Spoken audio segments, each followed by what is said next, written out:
The Tale of Two Bad Mice by Beatrix Potter. The Tale of Two Bad Mice by Beatrix Potter, author of The Tale of Peter Rabbit and others.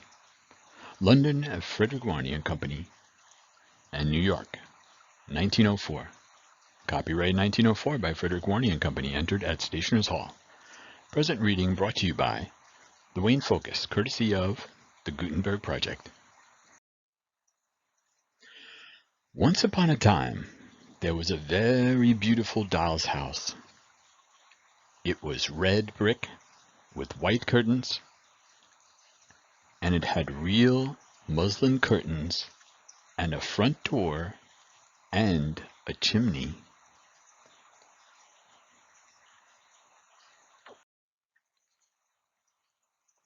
It belonged to two dolls called Lucinda and Jane. At least it belonged to Lucinda, but she never ordered meals. Jane was the cook, but she never did any cooking because the dinner had been bought ready-made in a box full of shavings. There were 2 red lobsters and a ham, a fish, a pudding, and some pears and oranges. They would not come off the plates, but they were extremely beautiful.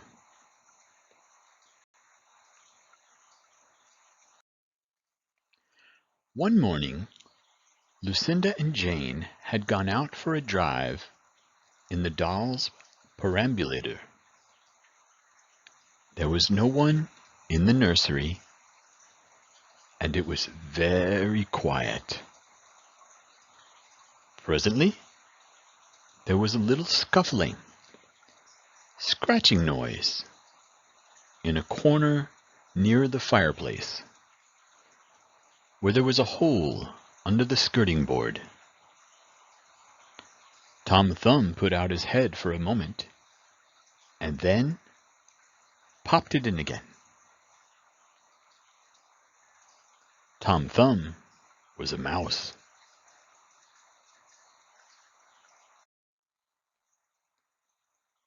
A minute afterwards, Hunca-Munca, his wife, put her head out. Too. And when she saw that there was no one in the nursery, she ventured out on the oilcloth under the coal box.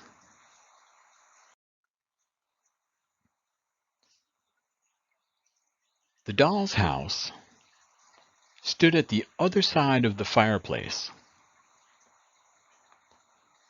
Tom Thumb and Hunca-Munca went cautiously across the hearthrug.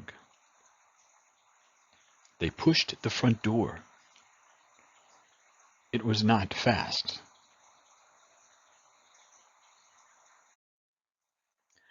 Tom Thumb and Hunca-Munca went upstairs and peeped into the dining room. Then they squeaked with joy. Such a lovely dinner was laid out upon the table. There were tin spoons and lead knives and forks and 2 dolly chairs, all so convenient. Tom Thumb set to work at once to carve the ham.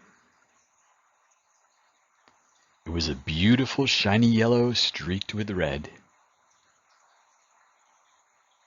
The knife crumpled up and hurt him. He put his finger in his mouth. It is not boiled enough. It is hard. You have a try, Hunca-Munca.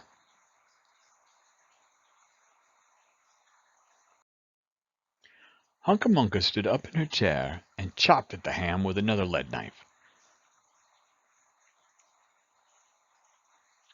It's as hard as the hams at the cheesemonger's.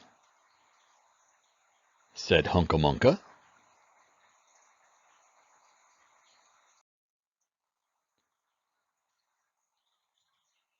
The ham broke off the plate with a jerk and rolled under the table. "Let alone," said Tom Thumb. "Give me some fish, Hunca Munca."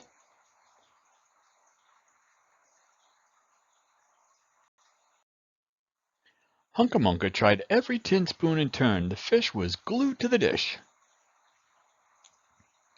Then Tom Thumb lost his temper.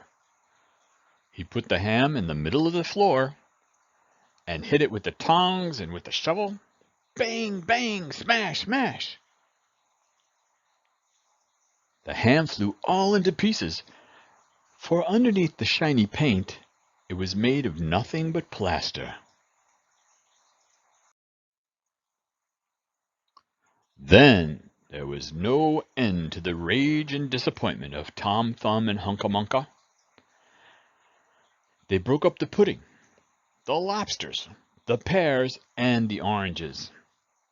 As the fish would not come off the plate, they put it in the red-hot crinkly paper fire in the kitchen, but it would not burn either.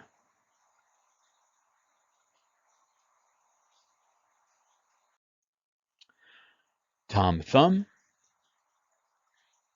went up the kitchen chimney and looked out at the top. There was no soot.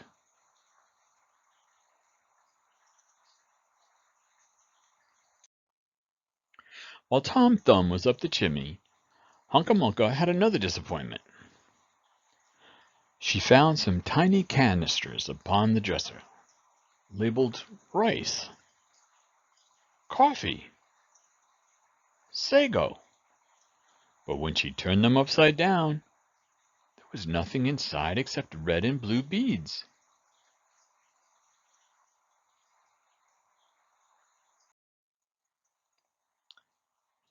Then those mice set out to work to do all the mischief they could, especially Tom Thumb. He took Jane's clothes out of the chest of drawers in her bedroom, and he threw them out of the top floor window. But Hunca Munca had a frugal mind. After pulling half the feathers out of Lucinda's bolster, she remembered that she herself was in want of a feather bed.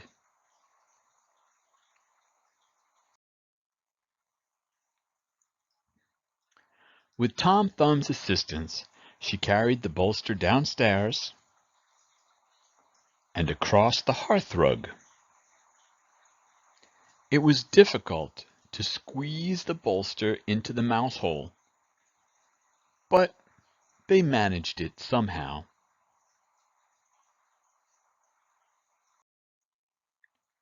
Then Hunca Munca went back and fetched a chair, a bookcase, a bird cage, and several small odds and ends. The bookcase and the bird cage refused to go into the mouse hole.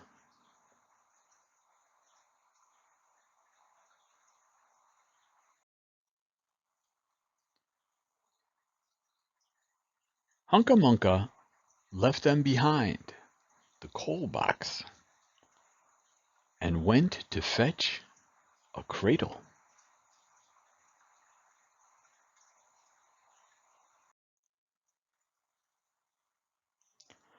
Hunca Munca was just returning with another chair, when suddenly there was a noise of talking outside upon the landing. The mice rushed back to their hole, and the dolls came into the nursery.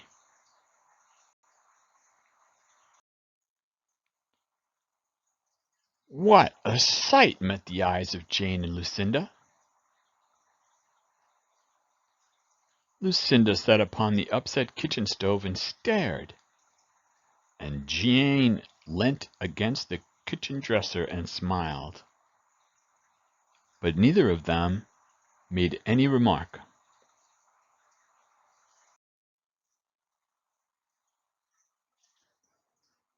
The bookcase and the birdcage were rescued from under the coal box. But Hunca Munca has got the cradle and some of Lucinda's clothes.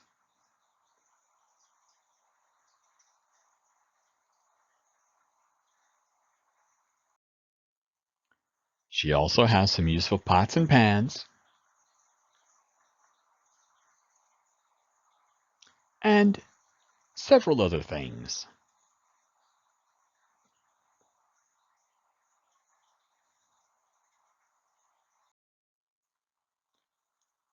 The little girl that the doll's house belonged to said, "I will get a doll dressed like a policeman."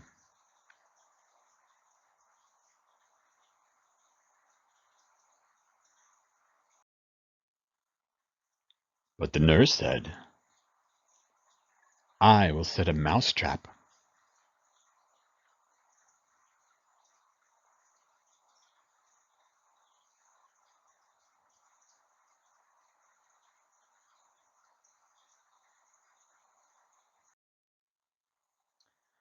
So that is the story of the two bad mice. But they were not so very naughty after all, because Tom Thumb paid for everything he broke. He found a crooked sixpence under the hearthrug, and upon Christmas Eve he and Hunca Munca stuffed it into one of the stockings of Lucinda and Jane.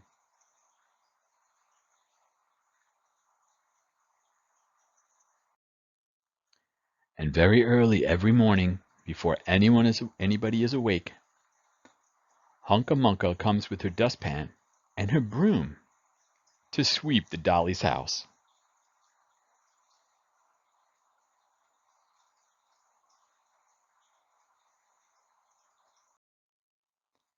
The end.